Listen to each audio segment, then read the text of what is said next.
First Light are proud to continue sponsorship of the Environmental Award in the session today. We'd also like to take this time to congratulate Evan and Linda Potter, who are sitting with us today. Linda and Evan won the DINZ Environmental Award in Wellington. I think that was 2 years ago now. And from that great point have continued to go on and just show us all what can be achieved on farm, winning the Balanced Environmental Award, and of very recent times are now the new ambassadors, the National Ambassadors for Sustainable Farming and Growing, the Gordon Stevenson Award. So I'd like us all just to put our hands together and congratulate them for that great accolade.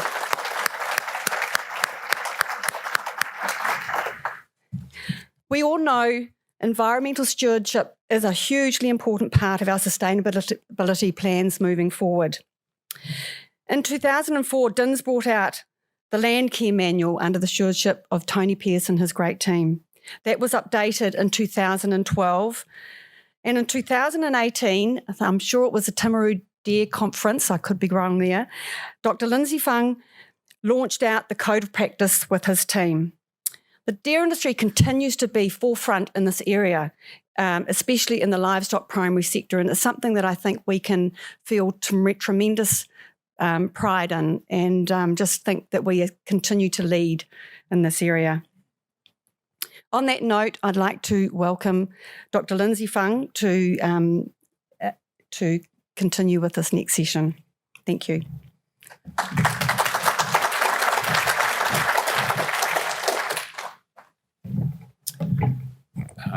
Thanks very much, Tony. Just a quick elaboration on what Tony sort of talked about with the deer industry's land care manuals and the code of practice. So 2012, the land care manual was updated, and that was due mainly through to efforts of Janet Gregory, who's here today.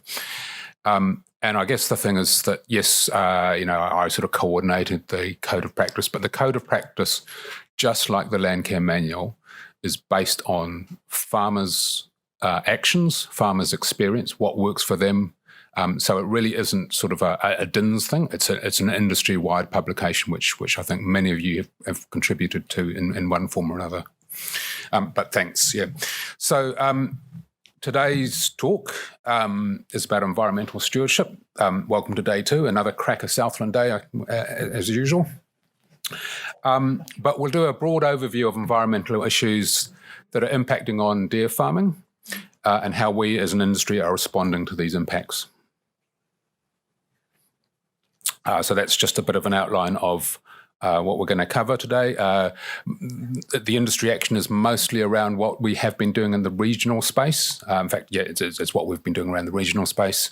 And then we'll move on to the ones which have been dominating the last year or so around central government policy, and then finish off on what we as an industry and you as farmers can do to manage some of these policies.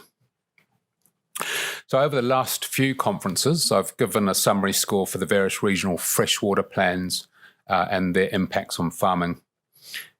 This year, there's been little change compared with last year due to 2 obvious events: COVID-19, which has delayed all the consultation processes involved in regional plans and environment court stages. And the other one is central government regulations around freshwater that have come out and have pretty much sort of made the councils pause and think about how those need to be incorporated into their existing plans and what new plan changes they might have to put in place to incorporate them. The one change that I think we can report on is in Canterbury. So that's always been, in my mind, because of the numerous plan changes that they have, has always been a bit of a problem area, because we think you've got one thing sorted and then another sub-region pops up with a plan change that sort of sets things off again. But I think that the Deer Farmers Association branch, the South Canterbury North Otago branch, and the Canterbury West Coast branch, alongside the Woodbury Environment Group and other individual deer farmers, appear to have made a good impression on the hearing commissioners for Environment Canterbury's Plan Change 7, which is the latest one on the table. So we are quite hopeful that their final decisions from the commissioners will be favourable for our farmers. There's also a good number of councils where there are no regional plans or plan changes that have any impact on deer farming. So in terms of submissions from the DFA, these haven't been required. And looking at those councils there in the white box, the one odd case is Hawke's Bay, because it does have some problems for some farmers in priority catchments. But this is really more of an implementation issue of their plan rather than actually developing the plan.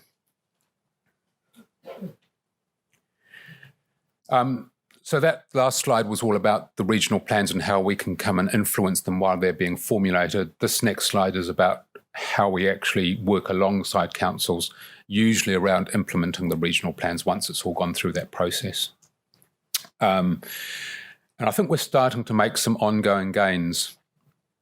The councils, so obviously, the councils in the green are where we think we have some very good engagement and relationship buildings with councils. And remember, the councils are sort of a multi-headed beast. There's lots of different departments, and there's good relationships with some and others where there might need to be work on. And I think for us, the important thing is that while it's good to work alongside the people who work with you every day, so the land management advisors and potentially the consents people, it's the policy makers that we actually do need to target to try and get sort of sensible policies in place when they go through their regional plans again. So I think we're making some progress in those ones in the green. In the middle, the councils where we have minimal contact are where there are few deer farmers or the councils are not facing any pressures to regulate dry stock farming. But of this group, I would pick the need to seek better engagement with Marlborough and Northland. They have had their plans sort of approved in the last few years, and they've, due to representations, they have been they've been quite benign on deer farming. But I think we do need to make that next step of further engagement with them to lock in those gains. For all those councils which we have limited or promising engagement, we will look to improve our relationships with them over the next couple of years. So in terms of that engagement, here are some examples of how it has been helpful and positive for our farmers. And just a quick note about those examples. They all involve a strong DFA presence. So we have down here, we have the Southland Environment Advance Party through P2P. A noticeable feature about this is that Environment Southland are heavily involved. One of their land management officer attends most of the meetings, and they provide a whole lot of supportive information and access to other people in council. But notably, key people in this group are John Somerville, so National Exec Chair, but his the key involvement is that he's been involved with the Southland Water and Land Plan right through from the draft stage many, many years ago, involvement in the economic project that the Environment Southland ran. So he's actually been quite a key contact for the council to understand what deer farmers do and how they manage risk. Another key person is Bruce Allen as chair of the Southland DFA. And special mention to Michelle Roberts, who is involved in the Environment Southland's regional forum, which is a collection of community people, and their task is essentially to look at the challenges facing the region in terms of freshwater management, and then work out what is a preferred way to tackle them. And in all honesty, Southland has some very serious and quite significant changes to make in terms of improving freshwater quality. So that is a role that Michelle has taken on that carries a lot of responsibility. But moving up the country to Canterbury, the South Canterbury North Otago branch and the Canterbury West Coast branch, along with the Woodbury Environment Group, as I've mentioned, have got some very positive engagement going on with Environment Canterbury. And principally for the last 4 years, they've been involved in training of the ECAN independent auditors which audit the farm environment plans. So every year they run a training day. The auditors come along and they take them out on the farms. They talk about particular issues. So the last one, surprise, it was all about winter grazing. But yeah, there's been a range of activities that they've covered. Moving up into the North Island and the central regions, with this latest round of announcements from the government around intensive winter grazing, Central Regions Chair Tony Gray got involved with Horizons. Horizons were looking, Regional Council, and they were looking to see to develop a consent process for intensive winter grazing. Obviously, that's on hold now because of the latest announcements around that. But that was a very proactive engagement by the branch. And then up in Waikato, with a very contentious plan change one going on. The DFA branches of Waikato and Waipa have been involved in a dry stock liaison committee, which is run by Environment Waikato, and that's all about, regardless of what the plan change does or doesn't do, how does the council work constructively together with farmers? So there's been good representation there, and as a result, I think in the last meeting that was held, it was quite embarrassing to hear Waikato Regional Council sing the dairy industry's praises around a bunch of initiatives, but very welcome, but a little bit sort of humble brag sort of thing.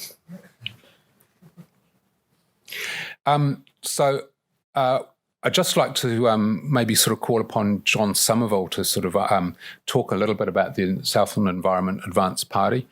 I think this is something. We're here in Southland, but this is quite an interesting group. And while I've not been able to attend most of the advance parties or the environment groups around the country, this particular group, I think, is an exemplar of what good farmer-to-farmer support and problem-solving looks like. So John, so a bit of a Q&A with John here, but when was the group formed, and how many people are in it? Thanks, Lindsay. Hi. The group was formed probably about roughly 3 years ago, and there's around about 10 people in it. And we're mainly in what you call the coastal sort of climate of Southland, which is this beautiful climate that we all shared in the last couple of days. So we all have a similar sort of land type and heavier soils. So it has its challenges in that. And so I over that time, we've sort of concentrated on things like, riparian management, sediment traps, and winter grazing, of course, is a huge thing down here in dealing with bad winter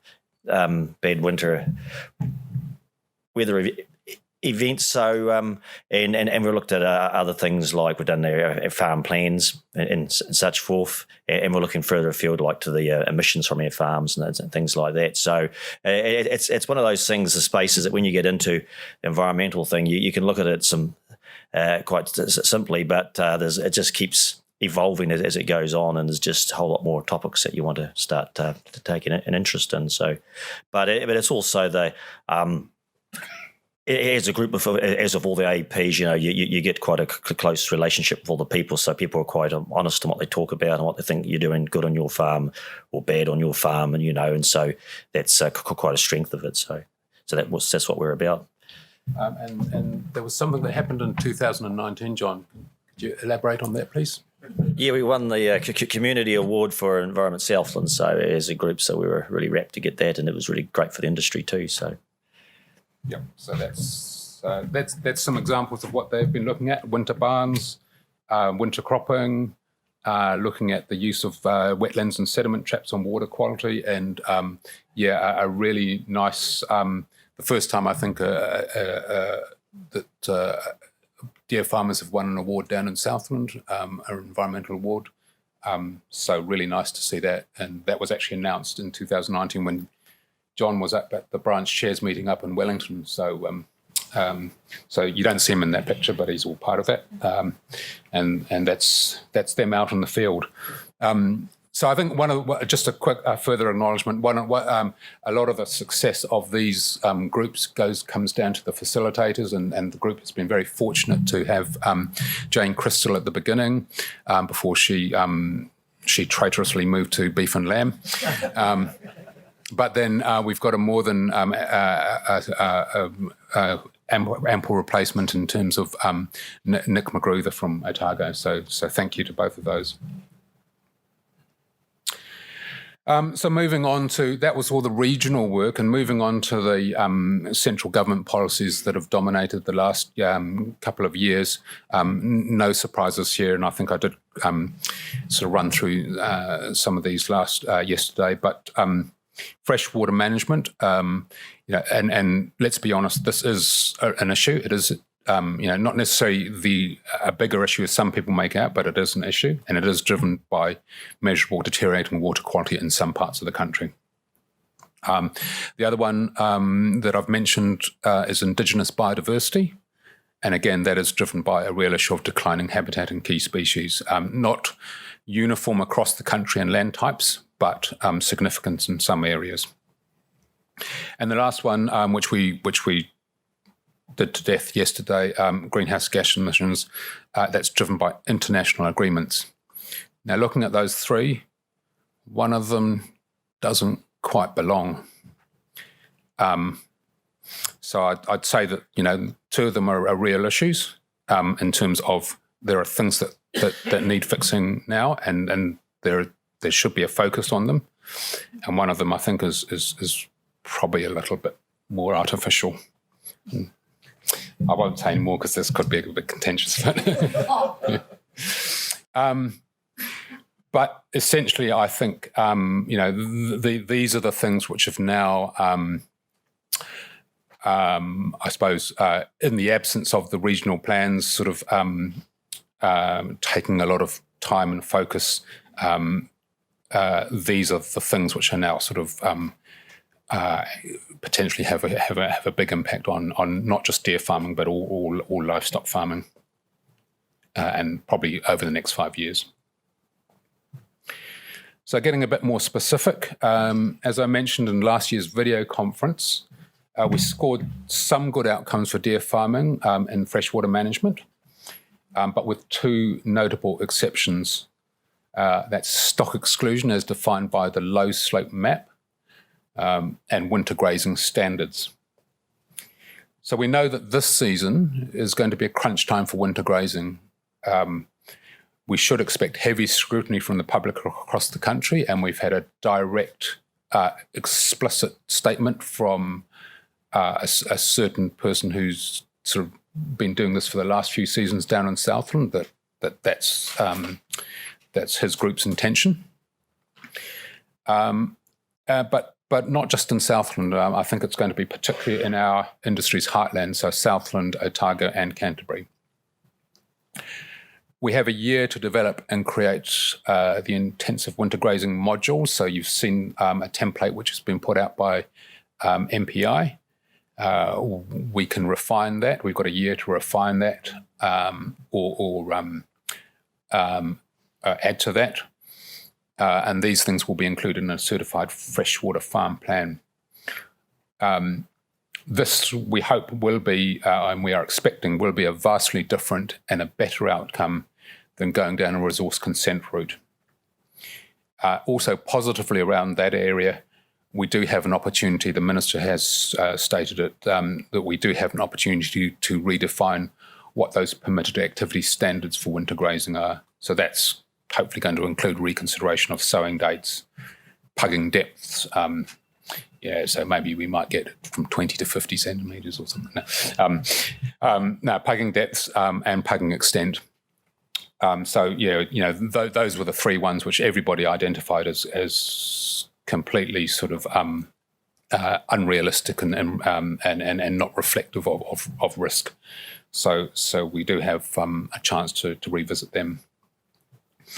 And also, as Ian Walker mentioned yesterday in the opening speech, we are also requesting a re-examination of the low slope map method for stock exclusion, and suggesting that the alternative approach of using farm environment plans to identify where stock exclusion is appropriate. We do have a year to work on this, but it is quite a crucial year. Indigenous biodiversity. So in March last year, DINZ and Beef and Lamb put in a joint submission on the proposed national policy statement for Indigenous biodiversity. And I should sort of add, when we get to regional plans around freshwater management and things, those things can have some quite specific requirements for deer farmers that are inaccessive compared with other livestock species. I mean, Indigenous biodiversity in terms of the national policy statement is probably much more of a generic thing. So in this case, DINZ and Beef and Lamb put in a joint submission. But since then, we really haven't been able to engage with the government officials from MFE or DOC in this area. And this is a feature which all the primary industry organisations have had the same experience, even the ones which have been at the table leading up to the development of that proposed NPS. There are a number of concerns, and the most significant one is around the high possibility that there will be an increased scope to establish significant natural areas on private land and therefore limits placed on activities of that area, as well as land adjacent to the SNA. We have heard from other organisations which have got a keen interest in this that they expect an announcement to be made on the final NPS at the end of 2021. And lastly, greenhouse gas emissions, which will be our biggest challenge, I think, over the next 5 years, because we know that farmers will be facing a charge, but we don't know how high it will be set and how it will change over time. But I'm not going to dwell on this because we did cover this in detail yesterday. So in summary, here's how I view the challenges that our industry faces. So we've got freshwater management, and I think we do have a good chance of getting this right for the most part. But as I've said before, and sorry for the scratch record, winter grazing this season is a critical sort of go, no-go point for us. Indigenous biodiversity, I think we have a 50-50 chance of getting this to a workable outcome. We could show policymakers how biodiversity coexists on a productive farm that doesn't require sort of complete retirement and no activities required. We can show them a range of responses where biodiversity can thrive and be enhanced. But obviously, crucial to this is the engagement that we can get with policymakers. And then lastly, as I said, greenhouse gas emissions. If we took a holistic view, or one that looks to link all of those three issues together, I think that if we looked at policies that encourage or incentivise farmers to maintain or enhance Indigenous biodiversity, that could also help to offset greenhouse gas emissions. And depending on where those sites are located, there could also be benefits for freshwater quality. So I think, taking that holistic view, we could get some win-win-win outcomes in terms of policy. However, to do that, we do need to overcome silos within and between government departments, which, I grant is quite a big ask. Right, well, after all that good news, let's take a step back from all the current uncertainty and policy wrangling in Wellington and think about some fundamental features of deer farming in New Zealand.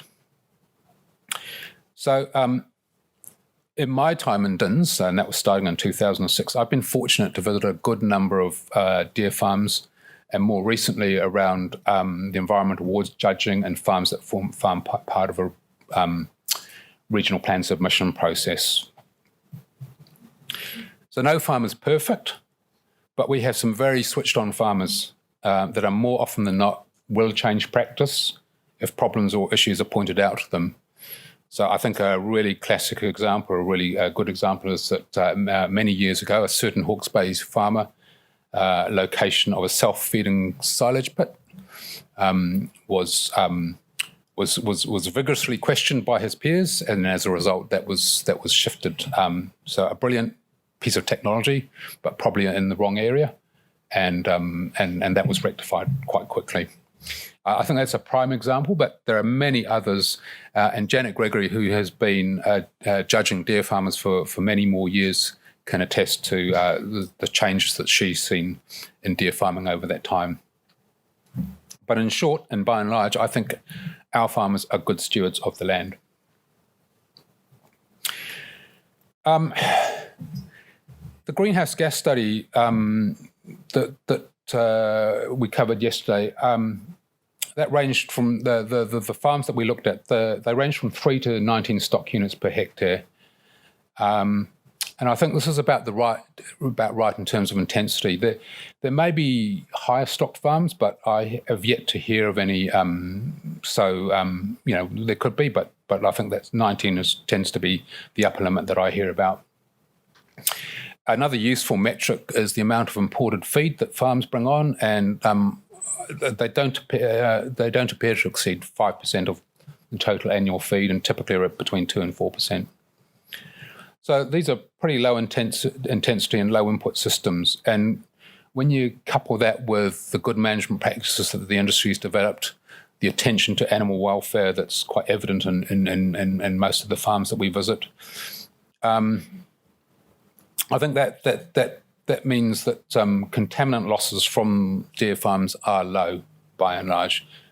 Of course, we do have to pay attention to sediment loss, but we do have effective good management practices for this. Similarly, alongside sheep and beef farms, we have very good areas of indigenous biodiversity, be it terrestrial, wetlands or waterways. And even with greenhouse gases, if this is expressed as kilos of greenhouse gas per hectare, we stack up pretty favourably, as do sheep and beef farms. And finally, as we heard yesterday, and more to come today, COVID aside, the markets are more sustainable and the risk is spread more widely than ever. So putting impractical and unworkable policies to one side, this should be a confident, growing and sustainable industry. So I enjoyed listening to the other speakers yesterday, mostly because their messages and observations confirmed or affirmed my own set of prejudices around deer farming. But here are my takes on what farmers can do to either head off unreasonable policies or find solutions to issues that you might not have previously been asked to address. The first one is complete a farm plan, and that includes documenting and recording good practices of parts of your farm over time. Form groups. When the going gets tough, the tough form groups. Advanced parties, environment groups, catchment groups, probably even SNA appreciation clubs, so, whatever. But groups are good, right? The last one, support your DFA branch. This is quite selfish. This really allows me to do my regional policy work. It's so much more effective when local farmers, people with skin in the game, can rock up to a regional council plan hearing, tell their story, provide practical alternatives to proposed regulations. Please do not underestimate the power of farmer-run groups such as the DFA compared with Wellington-based industry groups such as DINZ.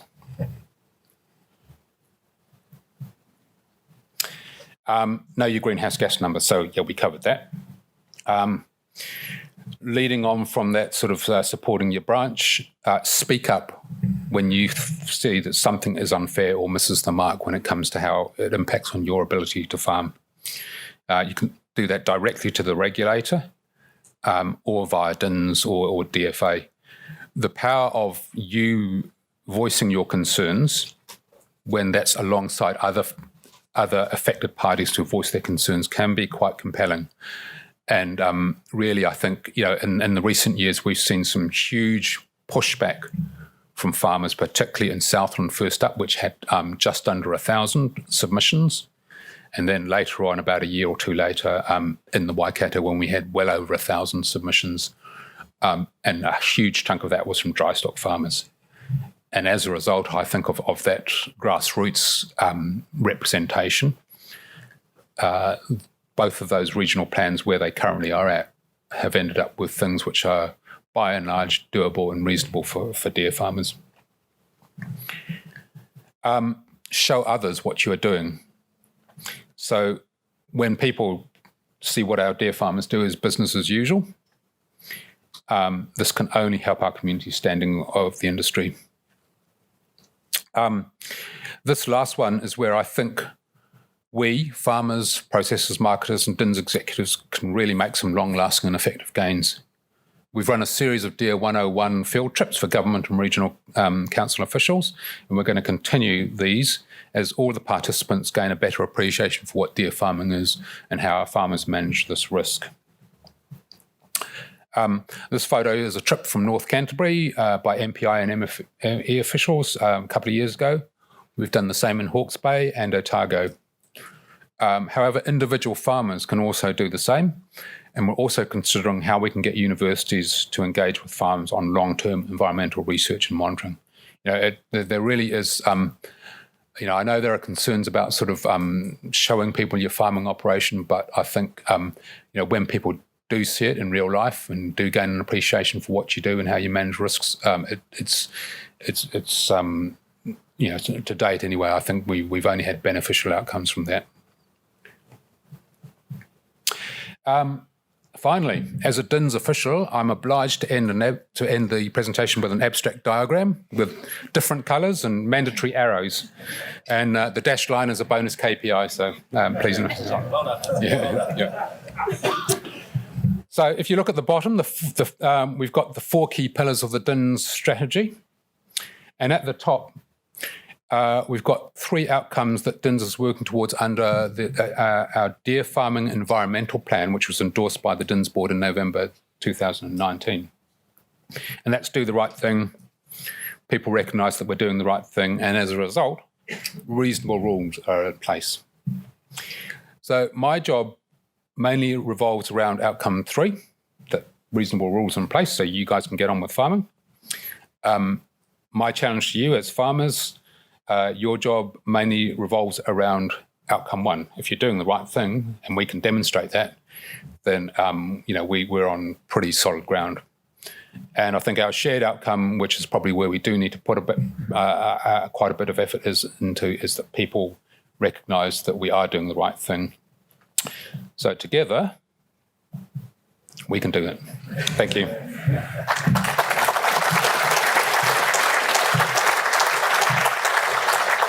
We have 10 minutes, and I know after yesterday there was a lot of questions for Lindsay, so please use this opportunity, put your hand up and we can fire off some questions around this stuff.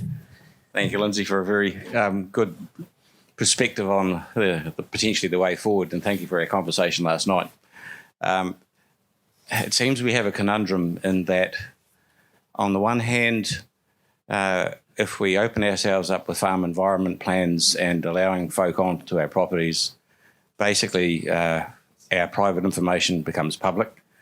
And as I said to you last night, that was a real concern at one of the recent groundswell meetings in Gore. You can think I come from the south. So that's the one issue, but the other side of it seems to be we have to share our story. And I suppose it will engender some level of trust. So, I guess we just have to proceed. But I think in that process, would it be fair to assume then that we're really facing the end of privacy in terms of our own operations? Yeah, no, thanks very much for that. That is a really good question, and one that crops up from many parties. I think the reality is that farm environment plans are already here for some people, and they're probably going to be required for pretty much every farmer in the near future. The question then is how discoverable are those farm plans to third parties? And that is something which all industry groups are keenly aware of, and we will be looking to ensure that as much as can be retained. Now, Paddy might correct me, but I have been involved a bit with ECAN around some of their farm plans, and Stu Stokes actually was one who raised this about how much was discoverable to third parties. He was worried that there was commercial information there which she didn't really particularly want to share. B, also that people might sort of pore over it and then try to find areas where they could find some fault. What I was told by ECAN was that a workaround with it is if this is part of a consent, the consent is discoverable under the Local Government Official Information Act. If the farm plan was an appendix to the consent, then it wasn't discoverable. So a very sort of, there's potentially there are workarounds, but it is definitely an area that we need to look at. I think the other thing, though, is that I think you as a business owner, you do have the right to sort of say, bugger off, you're not coming onto my property for whatever reason. I mean, I can't just rock up to your home and say, I just want to have a look at your roses, Well, I could, but, I don't know what the result would be. So, I think it does come down to trust. But I think the thing is, if as an industry we all were to say, right, nobody's coming on the farm because you're all going to, you've all got to in for me, how are we going to show people what we do? Yep. Sorry. Yep. Lindsay, thanks very much for that clear and precise description of how the environment thing's going at the moment. I think it was absolutely brilliant the way you laid it out before. My biggest concern, the question I was going to ask you was greenhouse gases. I still don't understand accurately how it's calculated. There's so many different add-ins there. Yep. Until we understand how your greenhouse gas number is calculated, yep, we're knowing nothing. Yeah, and I do apologise, Paddy. In He Waka Ikano, we haven't even got to that. We've got a basic concept where you calculate the amount of methane that's produced, and you will use a tool like Overseer or something like that to spit that number out. And alongside that, we've got a number of how much nitrous oxide is going to be emitted. I think some of the issues will be what can you do and how will it be reflected in a tool that assesses those? What can you do around good management practices or efficient feeding to reduce those numbers? And so at this point in time, it's kilos of methane, kilos of nitrous oxide, and then a price will be applied to both of those, and that'll be the liability that you pay. And we don't know. And again, it could be, if you follow the ETS model, it could be, here's your total methane and here's your total nitrous, but we'll apply a 95% discount, or you're only liable for 5% of that. But it could be something else, or it just could be, actually, we just want to set a low price overall, and it can be quite independent of the ETS, or we could peg it to it. So, yeah, lots and lots of uncertainties. And then, as I mentioned, you've got that carbon storage sort of side of things. So what's in woody vegetation? Soil, probably not. Wetlands, maybe. There's a whole lot of things which we know store carbon, but whether or not we can robustly verify them and whether or not they're quite volatile and up and down is all going through the churn. So I'm really sorry, Paddy. These are things which are being talked about, and we have yet to land on something. Yep. Thanks, Lindsay, for I learn a lot every time you stand up there. Can you help a little bit, like following on from Peter Kalb's comment about the privacy versus having stuff that we can put up to show the industry is doing the right thing? Like if we look back to the start of when the industry was challenged with Johne's disease, and a certain vet from the Hawke's Bay said it was a little bit like having a wart on your knob. You knew it was there, but you didn't like to talk about it, right? So it strikes me, a lot of this environmental stuff is in a similar place to what Johne's was 10 years ago. And I'd just put up the success that the industry has had with Johne's disease that we can show, and we're one of the only control programs in the world that can show over 10, 12, 15 years the reduction in the impact that we've had with that disease, is having a central, some kind of information, not discoverable to the public, but some way that we can show the progress that we made, and now it's just a standout that's virtually unmatched around the world. So as much as I appreciate the need for the privacy, the power of having something in your back pocket as an industry that we can put up to show the progress we're making is really strong too. What do you reckon about that? Yeah, really good observation. And I think, the industry has a record in animal health and velvet antler removal of doing the right thing and having evidence to demonstrate that it's doing the right thing. So that's totally in line with what the industry's track record has been. I guess in terms of people wanting to scrutinise things on delicate parts of your body, there are a lot of people who want to do that in the environment space. So, and the thing is, it's not just particular to the deer industry. So we look at antler removal, we look at our animal welfare codes of welfare and things like that. These are things that are particular to deer, and nobody else is going to do it. So we've got to do it. The environment stuff involves pretty much every livestock farming system and beyond that. So while I agree with that, I think it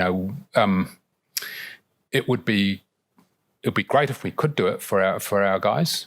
But there'd also be some issues around, are you a deer farmer or are you predominantly a sheep and beef farmer? If we're doing it, does that mean, everybody else pulls up? It's a heck of a lot of resources we'd also have to put into that. And so I don't know if people would really be in deer farming that much longer if we upped the levies to do all of that. But, no, the concept I think is sound here. Yeah, I just sort of commenting on that privacy issue. And I think what was the important thing about it is it's just if people outside suddenly see your operation, if they have access to all your online data, obviously they can access farm resource consents, but it's if they can access farm plans and that, it sort of undermines the thing. So I think that side is a bit concerning. So it has to be protected as such, because there's a lot of people out there, as we know, want to undermine farms and they see something they drive past. So it's quite important that it is protected. Yeah. So the flip side to that, ECAN, and I don't normally give out bouquets to ECAN, but they have a two sort of tiered approach. So if you're going for a consent to farm, so it might be that you breach a nitrogen threshold, or you've got irrigation, or you've got winter grazing of a certain area, you apply for a consent to farm, and you have to do a farm environment plan that includes a nutrient budget. So it's an overseer sort of thing, right? So it's pretty full on. That's something that resides with the council, and then you get into the issues of how discoverable is it. In some areas, they have also proposed, actually, if you're in areas that have, say, sediment or phosphorus issues, you can be a permitted activity as long as you do what they call a management plan, which is essentially a farm environment plan without the nutrient budget, without the overseer stuff, because overseer looks at nitrogen, but it does stuff all for sediment and phosphorus. So that as a permitted activity, you complete a management plan, that's yours, doesn't rest with the council, but it's available to the council upon inspection.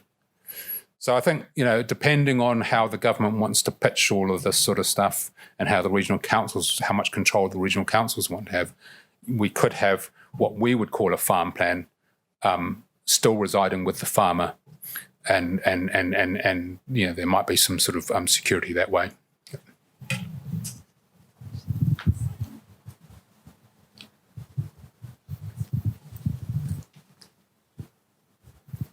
Just to follow on that, Lindsay, a wee bit, it might be best to bring it to the attention of the others that in our situation a couple of years ago, we were red zone, so we had to get a consent.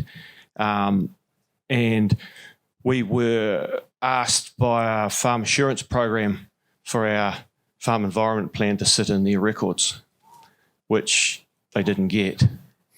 But we could give them a surety that we had one. But if those things, where the hell do they stop? Yep. No, so that's good points. And I guess the thing is, when we start getting into these sorts of discussions, when if this vision of the minister around an integrated farm plan sort of gains momentum, we do need to be bringing in farmer experiences around what's currently operating and what are the pitfalls. So, thanks.